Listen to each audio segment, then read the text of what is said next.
Hello everyone, this is Vickieverlie. Thank you so much for joining me for your monthly Tarotscopes. These monthly mini readings offer a glimpse into what it's really like to have a personal consultation with me. A private reading is much more personal and in-depth.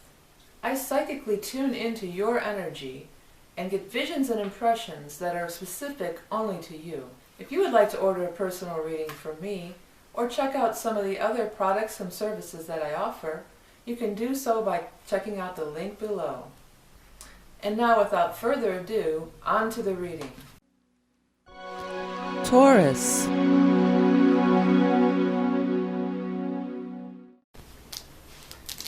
Hello Taurus, thank you for joining me for your April monthly Tarotscope and astrology forecast.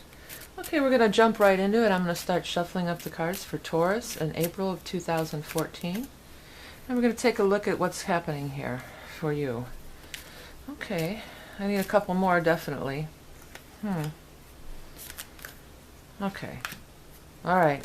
Okay, I think we're ready to proceed. Well, a lot of these cards are about being sad and upset, about something you didn't get. Both of these cards are talking about something that you wanted that you didn't get. It could be like a raise or promotion. Very often both of these cards are chariot and the Three of Rods to deal with everyday worldly things like prestige, recognition, competition, so you didn't win.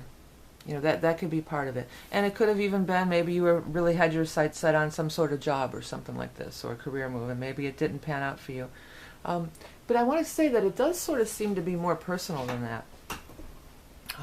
Because there's a person involved and there's some cups involved here. Whatever the case may be, and you've been upset about it, Nine of Swords this is upset. We're upset, we're crying. Sometimes because she's at night by herself, it's like we put a brave face on it to the world, and then we go home and cry ourselves to sleep. Like nobody knows the extent of how hard it really hits you. You put this brave face on and try to be happy to the world, and really at night you're crying yourself to sleep. It definitely ties around a person. So that's what also makes me feel like maybe in some cases it could be more of a personal relationship. Now this person is representing as Knight of Swords, but as I said, I feel like when I do these general readings for everybody, it could be male or female. I'm not going to stick to any gender or age or anything with the court cards. So there's a person that you feel caused this for you, this disappointment for you. And I want to say that you were doing it for a long time. And sometimes with the Eight of Cups, it's 8. So maybe you were at this for 8 months or even 8 years, and you've put a lot of, see with the Eight of Cups, you put a lot of effort into it. It took a long time to stack up all these cups, and that's also emotions too. And sometimes it's took a long time to stack up all these belief systems that you have or something. But it's also a card of moving on. And there's an element of, I don't know about where I'm going. There's no guarantees. You're just going off into the night, by the moonlight. And the moon on this card is significant too. And there's a moon symbol on this card, and right next to it we have the sun card. So when I get moons and suns, it tells me to look to the astrology. And it's interesting, we are having eclipses. We're getting into the eclipses this month, and there is going to be an eclipse in your sign. I'll get to that a little later. But whenever you see the sun and moon stuff showing up, or sometimes even the stars will pop out at me, it says go more to the astrology. But I will. But there's more I want to talk about here. So this person, maybe an air sign, Aquarius, Gemini, Libra. Maybe this, whatever this thing started in our last air sign of Aquarius. But for some reason, I feel if we're timing it, I feel like this started in Libra for you guys. I feel like this started back in October. Late September, October, possibly. So, this is going on. It's not going to happen. It's time to move on. It's not going to happen. Six of Cups in reverse. This is saying, when Six of Cups is upright, you're probably going to have a reconciliation, or you can work it out, or you can go back to the old way, or go back to the way it used to be. In reverse, it says there's no going back. There's just no going back. And with this card and this card together, sometimes it's like you're beating a dead horse. It really is. This could very well be a personal relationship too. And that was really my first instinct, because these cards are in here. I was thinking, well, there's prestige and success associated with it, but that can spill over into personal relationships. People stay in personal relationships because of the prestige that goes along with, or their perception or their imagined prestige, you know. And this card being here, the sun, is such a fabulous card. Besides representing the astrology with the sun and the moon and everything, the sun is about your natural self glowing, shining, like you're enough. You're more than enough. You don't need this person for this prestige. Or if this is somebody that didn't hire you for the job, you don't need this job for your prestige. You have it all within you. And I know people say, oh, that's so easy to say and that's so corny, but it really is the truth. And with the sun in April moving into your sign, you are in a power place. And so for those of you born in late April, you Tauruses, or early degrees if you're looking for your rising sign, then, you know, this is your power time. Your birthday every year is your most powerful day of the year. Forget about January 1st, New Year's resolutions, and New Year's being this big day. Your birthday, which is in your solar return actually, but it always falls within a day of your birthday. So right around the time of your birthday every year is a very powerful time. And then there's also going to be a new moon eclipse in your sign, so very powerful day. This is the time that you can break free and really shine. Okay, let's go ahead and look at this wheel, because I want to get to this, because the Spirit's showing us we need to talk about it. So what I'm going to do is I'm going to put Taurus on the ascendant, and the ascendant is also known as the rising sign. So if you know your rising sign or your ascendant, you might want to watch that video, and it really might be more relevant for your rising sign, but you can get something out of it, especially because of the eclipse in your sign. Okay, so the first eclipse is happening on April 15th. And it's happening, in your case, it's going to be in your 6th house of work and health. So there's the emphasis on the work there. Okay, what I'm pointing out to everybody is there's a little correlation between these other planetary things that are going on. I know a lot of you don't really care about the astrology, they want the cards more, but there's something kind of I want to point out. There's a Mercury square Pluto on the full moon, and then on the new moon, there's Mercury trine Pluto. Now, the combination of Mercury and Pluto together is talking and change. And I'm telling everybody on this 6th house thing, Mercury square Pluto on the 15th, people could say things they don't mean. Arguments could escalate.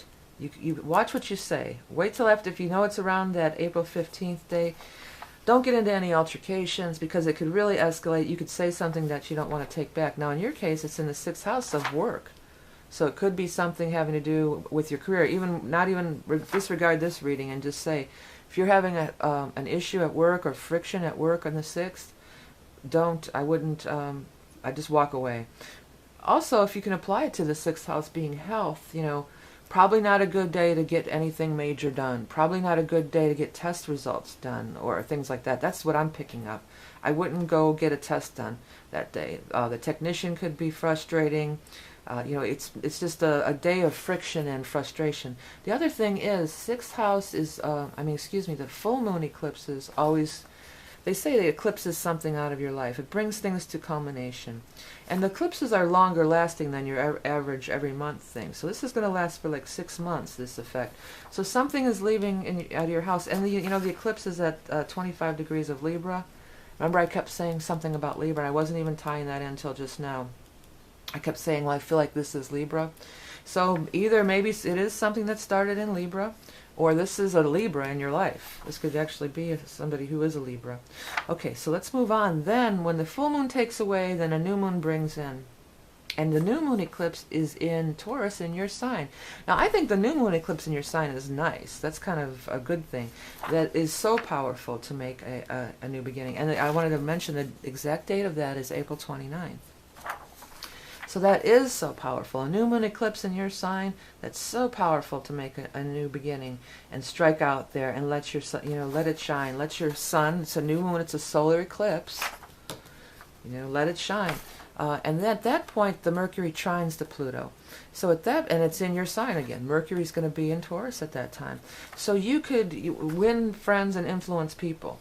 You can make great changes in your life or in the lives of other people by things you say, Mercury. Or it's a great time to do anything like Mercury. Would be on a real mundane level. If you need to get your car fixed or something, you're looking for a car, you probably find a good car. That's Mercury. But if you're a writer, you want to write a letter, or you need to speak or say something or schedule a speaking engagement, that would be a beautiful day to do it. So I think that's going to be very powerful for you. So the first part could get a little icky. There's some releasing, the first half of the month. By the time we get to the end of the month, it is going to be so powerful for you guys, Taurus. All right, well, I think that's about it. This is kind of like a taste of what it's like to get a reading from me. People have been asking, so I was going to tell each sign. I've got a lot of questions about my deck, and it's called Hanson Roberts, Hanson Roberts, Roberts. I've used it for years and years. I've worn out many of them. They fall apart. I have to get new ones. I don't know. I like the design on it. It's sort of Celtic-y, swirly, and I've used it since the late 80s, I want to say. I've been using this deck. I think one of the reasons I originally got it is because it fits in your hand nice. Because back then, all the tarot cards were really large. So that's one of the things I like about it. Very similar to the Rider-Waite, but a little bit more stylized. I've gotten used to it over the years, and this is the deck that I always use. Okay, so that's about it. Thank you all for watching and sharing and donating. I've been getting more donations, and the donations really make it worthwhile to do these readings every month. And I may even start doing them every week, like a general for everybody. And thanks to all the new people that have been calling me. I'm meeting a lot of great new people, and I'm loving reading for new people. Thank you for sharing, liking my videos. That helps spread the word. That's wonderful, and I appreciate it very much. This is vickieverlie. Remember that you are love and beauty incarnate, and I will talk to you soon. What is Orgonite? Originally discovered in the 1930s by Wilhelm Reich, orgone energy, or etheric energy, is present in living things, including the human body. Reich proposed that illness occurs when our etheric body is out of balance, and that positive orgone energy could realign the etheric field, thus facilitating healing and balance of one's life force, chi or prana. It has since been scientifically proven that energy called piezoelectricity, meaning electricity resulting from pressure, is created by the compression of certain materials such as quartz crystals, wood, salt, sugar, ceramics, and bones. As the resin cures in an orgonite piece, it shrinks and compresses the organic matter contained within.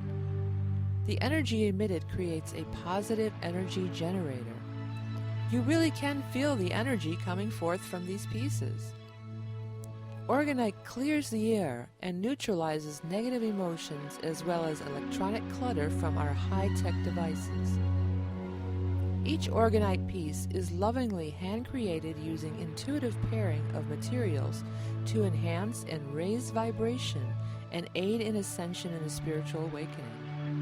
I use materials from nature, including the bark from a sacred willow for grounding, and gold flakes to emulate the golden light basking down from the higher dimensions. Visit my Etsy shop for a wide selection of handmade orgone pieces, especially designed for spiritual growth, including heart opening, chakra alignment and activation, and more. Visit www.orgoneenergyflow.etsy.com to see more beautiful orgone pieces. And remember, you are love and beauty incarnate.